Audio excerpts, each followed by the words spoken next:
have first class excellent driver here, Tom Dunmanway. So he don't drive any good unless you give him a round of applause to the next staff.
Somewhere in the 50s and the 60s anyway. The 50s, I think I was finished before the 60s.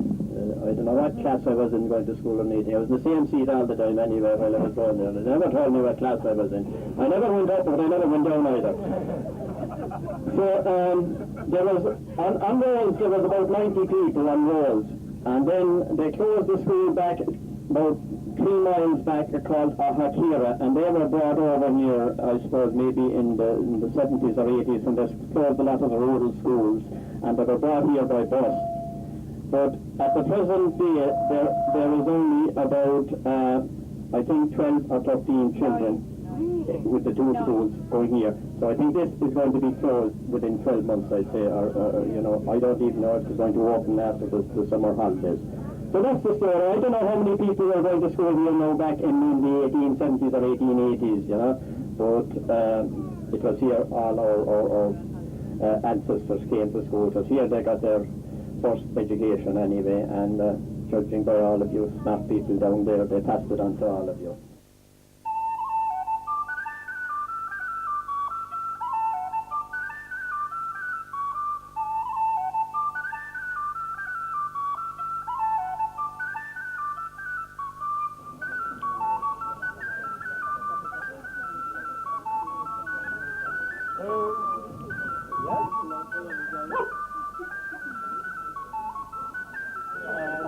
That house was built about 150 years ago, as far as we can gather anyway. In 2004, you had 3 houses in 70.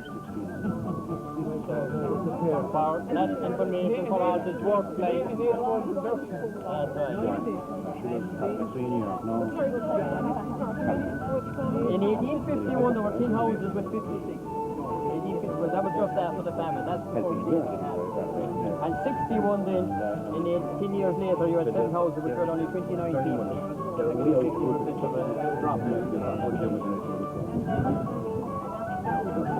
71 then was 5 houses with 30 people, which was up 1 like in the 10 years. And 81 was 5 houses again with 39 people. 91 was 4 houses with 36. And then 2004, it's 3 houses. This house, Crowley House, up there, and there's another. Your mother's buying a little bit here. At the moment.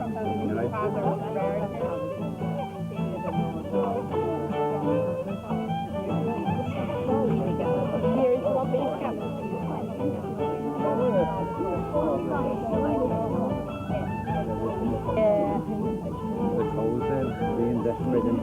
I know what John did. Only milk in the cow. They didn't bring it. Right, yeah. Yeah. Nora was difficult. Yes. The milk and I drank it once. Because my mom and she used to go up. And what do you think of Cartesius? Big time. And they both.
I really feel like a blow-in, although I am well connected from the pedigree behind, and I wasn't expecting to speak formally, but however, and it's Robert people.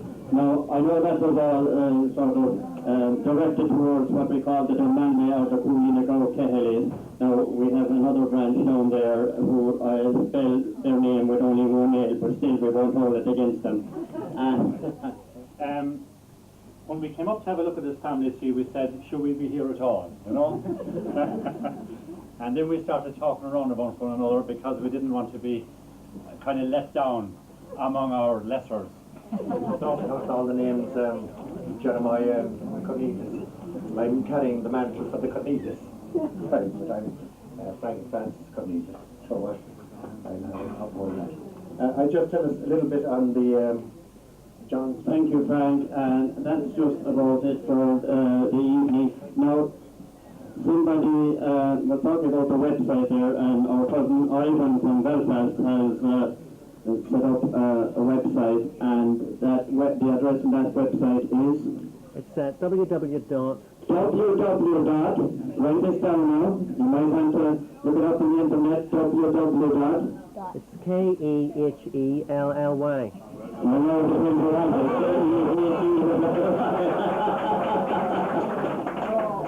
I don't think that he will have so many hits on that now.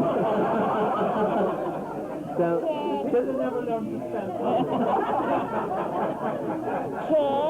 now, feel free, this man, when we first moved to that, and we said you should have it in the Manor where the Kehellys family originated, and it wouldn't be here only for Ivan and away from him. He's just back from California yesterday, and himself and his wife came here last night, and they're here today, and he's making a video as well of it, and I'm sure there might be some copies available if you sort of change your spelling to the K-E-H-E-L-Y. You might get them cheaper. Pardon? that's .com. .com. .com. Yeah. So it's www.kehellys.com. Yeah. It's very basic at the moment, but as more information comes in, we can develop it and, create other websites and link them together. So it's just to have something up there. Right. Okay.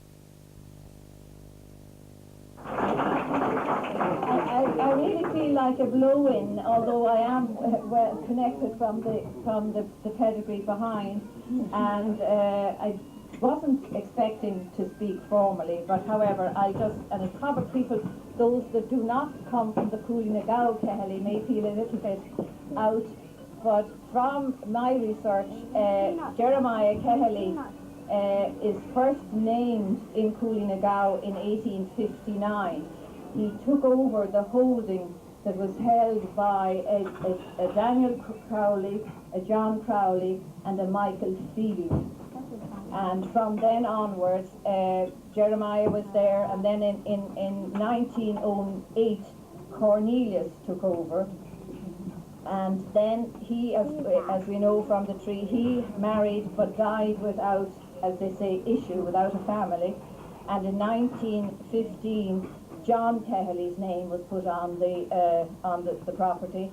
And then in 1935, James Kehelly, and then in 1973, John Kehelly took over, or had the land. And then in 1913, through the Land Purchase Acts, Cornelius Kehelly, in his name, the property became his freehold. In other words, the landlord, who had been the O'Connors, in this case Daniel Connor, he was bought out, in other words, through the Land Purchase Acts. So that's the land holdings, and some interesting, again, sorry for the emphasis on the Cooley-Nagao Kehellys, but with regards to in the 1850s, there were quite a number of Kehelly households or individuals, most of them in the civil parish of Kilgrogan, which is more or less this like the Bandon area.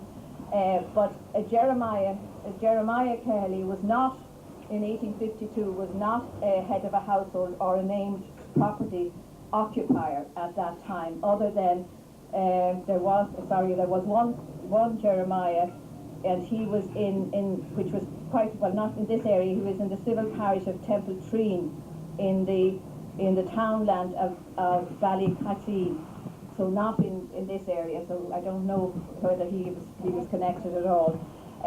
I heard, or at least I was told from John this evening, that the Jeremiah who was, let's say, first noted in Cooley-Nagao, actually when he married Anne Forbes in 1867, he was already a widow, or a widower, and I'm told that he actually had married into Cooley-Nagao, that he may have married a Crowley. Now, I have no evidence of that yet, but I intend to pursue that. So that, in other words, he was a Clean-the-Staff, but he also managed to stay there, because very often a Clean-the-Staff, if there was no children or no offspring, they would have to move on. So he must have been able to take over the holding, and he married, as I say, Anne Forbes, and they had 11 children. The first child born was Jerry, who, interestingly enough, was baptized and died the same day. But his birth wasn't, with regard to the civil record, his birth wasn't registered, but his death was. And it's sad when you saw a child one day, son of a farmer, and dying at one day of age, and his birth wasn't registered, but his baptism was recorded. And then, as you all know, the rest of the family. Some interesting, I suppose, anecdotes when you come to let's say the census. The earliest census available for the whole country is 1901, and in the 1901 census, if I can get it now, quite a number of the Kehellys were all were still living at home, and I'll just read out to you. There was Jeremiah Kehelly, who could read and write. He was 65 years of age in 1901. He was a farmer. He had Irish and English. So, there was a story that, Forbes and the Kehellys didn't speak Irish, but they did. There was his wife Anne, who was formerly Forbes, which in the census, 1901 census, she She was Anne Kehellys, and she was 60 years of age. And the family, at home at that time was Ellen, whom we know was eventually married an O'Connell. We had Cornelius Kehellys, who eventually married a Hurley. We had Honora Kehellys, who became married a Granger. We had Julia Kehellys, who I knew about, but it was today on the gravestone that I actually saw that she had died in 1914. She hadn't married. And then we had Margaret Kehellys, who was my Auntie Peg, who married O'Connor. And we had John Kehellys, a nephew, who was at that age, he was in that house in the end of March 1901, and he was aged 4. So, right. And then by 1911, all right, Jeremiah then, Jeremiah left a will. I have a photocopy of it here. Like most of the wills, they were made at the very end of one's life, but you see his signature, his scrawl. So he left a will, basically leaving all his farm stock, crops, implements, house, and chattels to my wife, Anne Kehellys, and I appoint her my sole legatee and executor. And it was dated the 6th of August 1902, and he died in 1906. So it was 4 years, and it was duly signed and witnessed. And then, so it's interesting that people say, well, why wills were never compulsory, or you never had, and still don't have to make a will. But very often, as soon as a property was bought, in other words, with the assistance of the Land Purchase Act, particularly the Wyndham Act, which enabled tenant farmers to buy out their landlords, farmers then were very often advised by parish priests, not mind by the family themselves, in case of the usual troubles that can happen if there isn't clear title, or if there isn't a rule as to who is to inherit or to carry on. So he made his will in good time. And then in 1911 in the household, so we had quite a full household, and in 1911 in Cooley-Nagao was Con Kehellys, who had married, his wife Hannah, and the 1911 census asked married women, or requested married women, to state how many years they were married, how many children born alive, and how many children still living. So Hannah said she was married for 2 years and she had no children at that time. And Julia Kehellys was living with the family, and also a man called James Coughlin, who's down here as a servant, who was 22 years of age. So we know that Jeremiah had died. So the search was where had Anne gone to, because she was not living in Cooley-Nagao.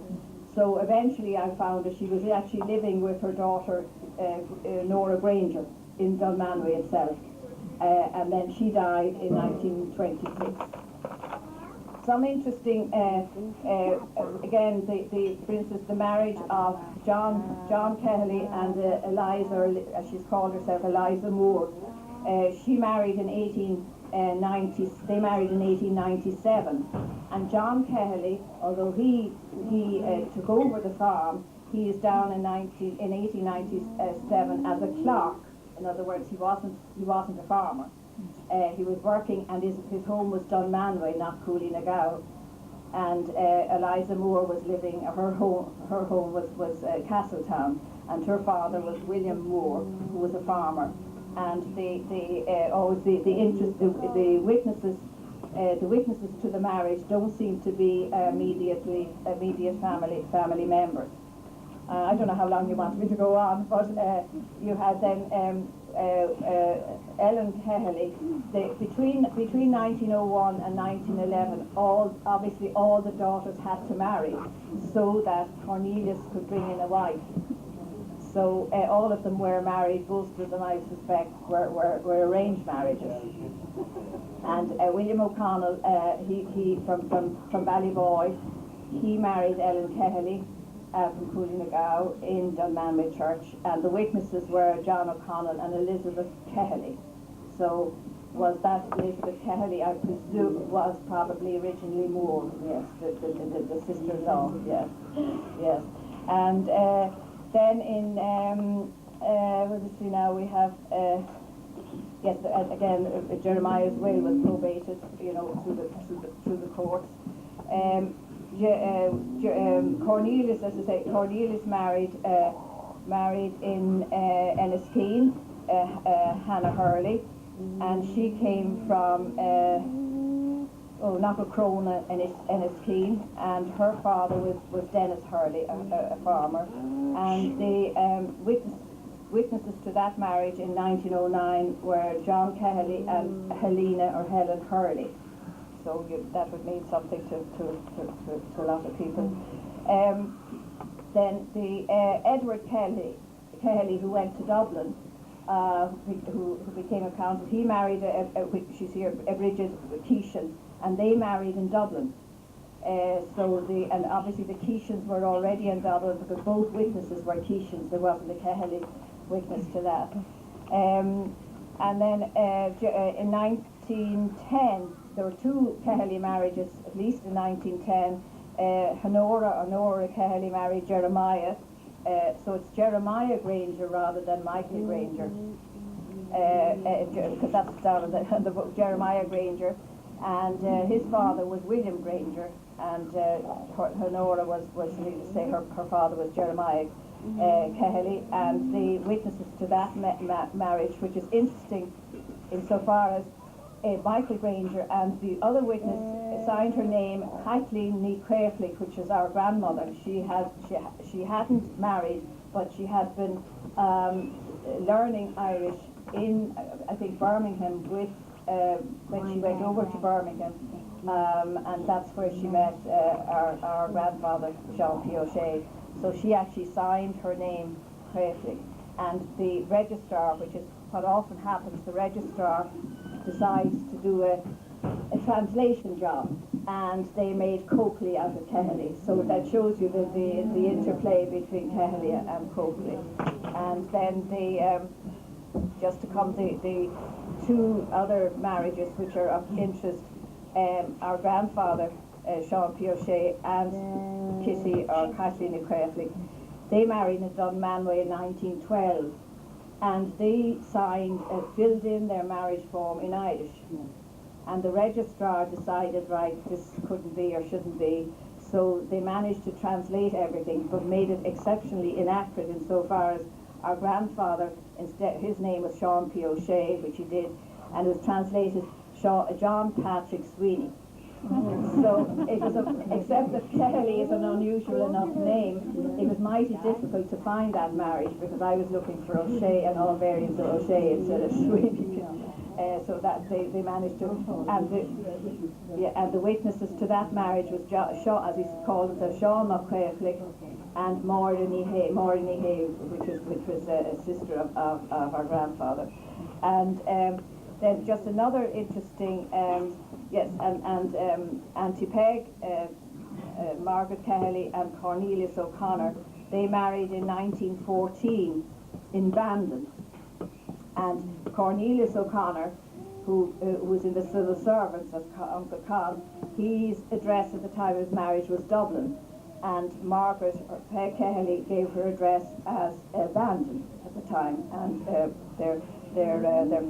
father's Jeremiah Kehellys, and then Annie Kehellys was one of the witnesses. So I'm not quite sure where the Annie comes into. Must be some relation. So that's just a glitch, but you very often from documents like that, when you get a document, it puts a kind of a crux or form on the information that you have, and very often things like witnesses' names bring out other bits of interesting information. So as I say, I don't want to. I didn't expect to be saying all of this, but anyway, it's absolutely a credit to the organisers, the Kehellys individuals, to actually have brought together over 100 people in one location to celebrate, and it is a celebration, and let's hope it continues.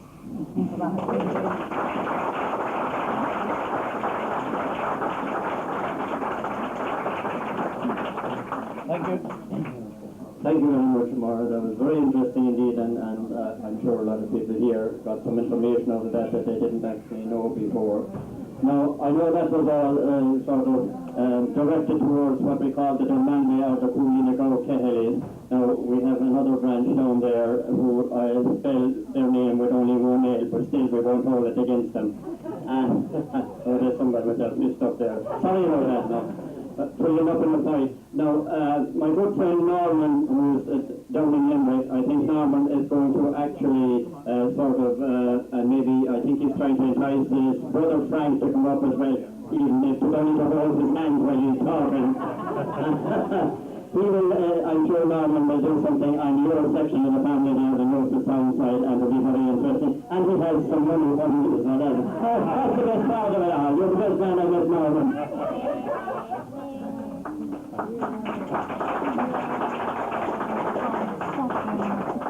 John, you should be in politics, sir. An old charmer, there's no doubt about it. The best man to organise events like this of all time.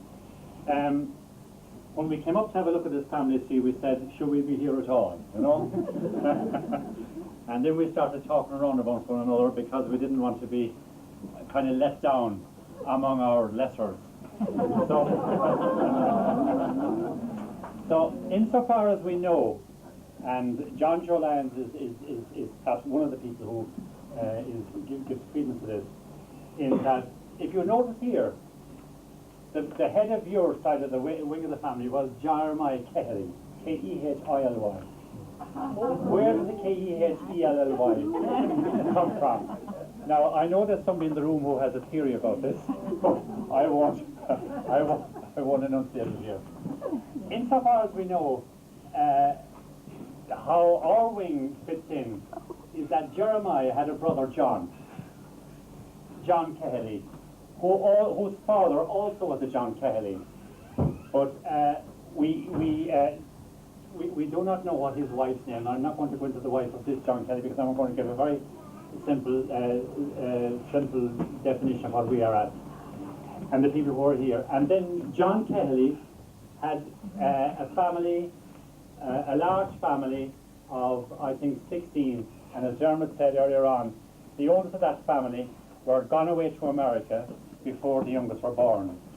And there's a funny thing, in Limerick, a friend of mine some years ago asked me, some relation, who spelt his name as K-E-L-L-Y, his origins were in West Cork, and he wanted to know was there anybody of that name around here.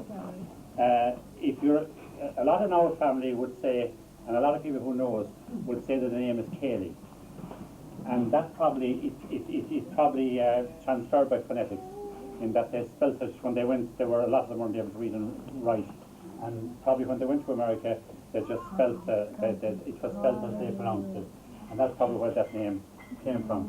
Now, for those of us who are here tonight, John Kehely then produced Cornelius and Paddy and 14 others. John was another, and Frank has some more there, and I let him talk about that.